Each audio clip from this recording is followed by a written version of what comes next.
علیکم، کیسے ہیں آپ لوگ؟ بہت سارے لوگوں کو خواہش تھی کہ وہ میرے فیضان مدینہ کا جو ایکسپیرینس تھا وہ میں ان کے ساتھ شیئر کر دوں، تو میں آپ کے ساتھ شیئر کر رہا ہوں۔ کل ایلن کیسلر دبئی سے آئے تھے تو پاکستان، تو رستے میں ان کے ساتھ جو بیٹھے ہوئے تھے وہ عبدالحبیب عطاری صاحب بیٹھے ہوئے تھے۔ تو انہوں نے بتایا کہ بھی 25,000 لوگوں کا اجتماع ہوگا، آپ کو بھی ان کو بھی دعوت دی۔ انہوں نے مجھے فون کیا کہ ریحان میں جاؤں گا، آپ چلیں گے؟ میں نے کہا میں کوشش کروں گا، میں بھی حاضر ہو جاؤں گا۔ تو خیر میں ایک اور جگہ پہ تھا، کل تبلیغی جماعت کے پروگرام میں مجھے سلطان صاحب نے بلایا ہوا تھا، سکندر سلطان صاحب نے، جو شان مسالہ کے مالک ہیں اور فاؤنڈر ہیں۔ تو میں کل اس میں گیا ہوا تھا، پہلی دفعہ وہ بھی دیکھنے کا موقع ملا کہ کس طرح سے جماعت بنتی ہے اور لوگوں کو بلاتے ہیں، گھروں پہ جاتے ہیں۔ تو خیر میں تقریباً 11:30 سوا 11 بجے فیضان مدینہ پہنچا۔ تو گاڑی میں پہلے کھڑے کرنے لگا تو پولیس والا آیا، پیار سے اس نے بولا کہ سر آپ پروگرام میں آئے ہیں؟ میں نے کہا ہاں جی۔ میں ایسے کپڑوں میں تھا، کوئی سرور نہیں لگ رہا تھا، نارمل کرتے شلوار میں تھا، کرتے جینس میں سوری۔ اور اس نے کہا آگے کھڑی کر لیں۔ آگے میں نے کھڑی کری تو میں نے دیکھا کہ ہزاروں موٹر سائیکلیں کھڑی ہوئی ہیں اور لائن سے کھڑی ہوئی ہیں۔ میں نے کہا زبردست آرگنائز ہے۔ خیر میں گاڑی کھڑی کری اور اندر کی طرف چلا گیا۔ وہاں میں نے پوچھا کہ یار یہاں مینجمنٹ کا آفس کہاں ہے، کیونکہ میرے ایک دوست آئے ہوئے انگریز اور انہوں نے مجھے بلایا ہے، میں ان سے ملنا چاہتا ہوں۔ انہوں نے کہا آپ اندر چلے جائیے، وہاں پہ کسی سے پوچھ لیجیے۔ خیر میں اندر گیا، چیکنگ ہوئی، گیٹ لگے ہوئے تھے، اندر گیا، لوگ لائن سے جوک در جوک چلے آ رہے تھے۔ خیر میں اندر کی طرف گیا تو بہت صاف ستھری جگہ تھی، کوئی اس میں گند گپاڑ نہیں لگا ہوا تھا، اچھا لگا۔ رستے میں گیا، اب تھوڑا سا جب ٹرننگ ہوئی تو میں نے دیکھا کہ یار یہ تو کوئی الگ ہی ہم ملک آئے ہوئے ہیں، شہر آئے ہوئے ہیں۔ میرے ساتھ میرا بیٹا بھی تھا، اس نے کہا کہ یہ تو لگ رہا ہے میں ڈزنی ورلڈ آ گیا ہوں، اتنا زبردست لگ رہا ہے۔ خیر وہ ہم آگے گئے تو پھر میں نے کسی سے پوچھا کہ بھیا یہاں مینجمنٹ کا آفس کہاں ہے؟ ہمارے ایک دوست آئے ہوئے ہیں۔ انہوں نے کہا سر اندر جا کے پوچھ لیجیے گا۔ مطلب مجھے اچھا یہ لگا کہ بہت پیار سے سب نے بات کری۔ خیر پھر چیکنگ ہوئی، پھر اندر گئے، میں نے ہاتھ ملایا، نام پوچھا، خوش رہے وہ بچے بھی۔ میں اندر گئے تو وہاں چائے کی دکان اور کھانے کی دکان اور پگڑی کی دکان اور کلفی کی دکان، واہ مزہ آ گیا، لگ رہا تھا کسی اور ہی شہر آ گئے، تو بہت اچھا لگا۔ خیر اندر گئے، پھر کسی سے پوچھا بھیا ہمارے دوست آئے ہوئے ہوں گے، کہاں ہوں گے وہ؟ تو انہوں نے کہا کہ جناب آپ وہاں چلے جائیے۔ اس دفتر گئے، وہاں پیار سے کسی سے پوچھا، دفتر بند تھا، ایک صاحب آ رہے تھے، ان سے پوچھا۔ انہوں نے کہا باہر جو صاحب ان سے پوچھ لیے، پھر ان سے پوچھا، ان کو ہمارا فون بھی اچھا لگا، ہم نے فون بھی دکھایا ان کو، اور انہوں نے کہا آپ اوپر چلے جائیے، وہاں پہ کلاسیں ہوتی ہیں، وہاں پہ شاید بیٹھے ہوں۔ وہاں گئے، پھر پوچھا تو پھر وہاں پہ ایک صاحب بیٹھے ہوئے تھے جنہوں نے ہمیں اوپر گا کے، ہم پہلے اوپر گئے تھے پھر نیچے آئے، وہاں پھر اس نے بہت پیار سے بات کری۔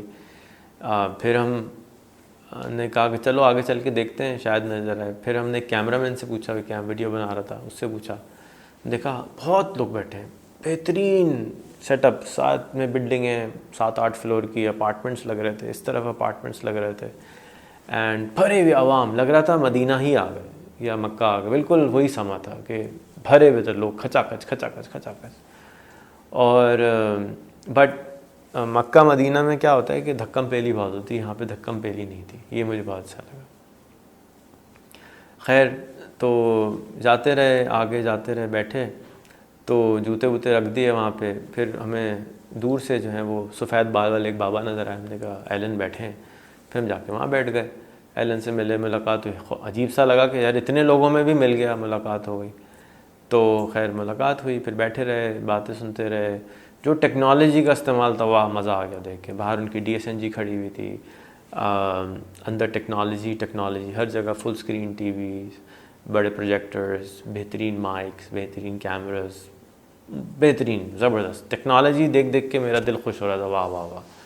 اور وہ شاید پرابلی براڈ کاسٹ بھی لائیو ہو رہا ہوتا ہے۔ تو خیر ہم نے بھی چھوٹی سی ایک ویڈیو بنائی، 5-7 منٹ کی بنا کے لگا دی تھی، لائیو کی، ہمارے ایکسپیرینس کی۔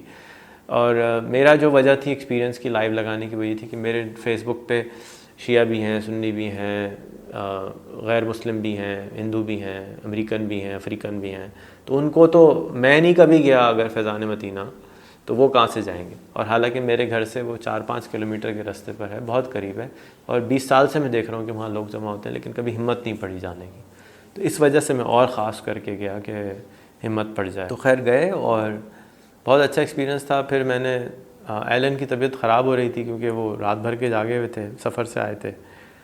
پھر میں نے ان سے کہا کہ بھئی اگر آپ چلنا چاہیں, تو ہم نے اپنا نمبر ایک گارڈ کو دے دیا, اس کو بات کری, کارڈ دے دیا گارڈ کو, نمبر دے دیا. تو پھر ہم لوگ واپس آ گئے. پھر تقریباً 1:30 بجے مجھے کال آئی وہاں سے کہ جی آپ اگر ہیں تو آپ آ جائیں. میں نے کہا نہیں بیٹا اب تو میں گھر آ گیا ہوں. انہوں نے کہہ بلا رہے ہیں آپ کو. میں نے کہا میں معذرت چاہتا ہوں, ایلن بھی سو گئے ہوں گے, میں بھی بس بستر میں ہی ہوں, تو میں نہیں جا سکتا, اور مجھے افسوس ہے کہ میں نہیں جا سکوں گا اور ان سے ملاقات نہیں ہوگی, بٹ انشاءاللہ تقدیر میں ہوگا تو ضرور ملاقات ہوگی. لیکن اوور آل مجھے بہت مزہ آیا جا کے. تو ہر سننے والے کو میں ضرور ریکمینڈ کروں گا کہ اگر آپ نہیں گئے ہیں آج تک فیضان مدینہ تو وہاں ضرور جائیں, ایک عدد نماز پڑھیں, نفل پڑھ لیں, جماعت کا ٹائم ہے تو جماعت ادا کر لیں, اور وہاں بیٹھ کے کلفی کھا لیں, یا کلفی کھانے کی نیت سے چلے جائیں یار, اگر کچھ نہیں تو دوستوں کے ساتھ چلے جائیں, چائے پی لیں, بڑا مزہ آئے گا. بڑا اچھا انٹرسٹنگ ایکسپیرینس ہے جو کہ میرا نہیں خیال کہ آپ کو ہوتا ہے. اچھا وہاں کسی نے مجھے ویڈیو بنانے سے نہیں روکا, فوٹو بنانے سے نہیں روکا, اخلاق واہ مزہ آ گیا اخلاق کا. تو یہ میری ایکسپیرینس تھا, اور میں یہی سب سے کہوں گا کہ ضرور آپ بھی ایکسپیرینس کر کے دیکھیں کہ ہم دوسرے سے دور ہو جاتے ہیں اور کچھ گندے لفظ بھی استعمال کرتے ہیں ہری پگڑی کے لوگوں کے لیے. تو یہ نہیں کرنا چاہیے, اور ان سے جا کے دوستی کرنے.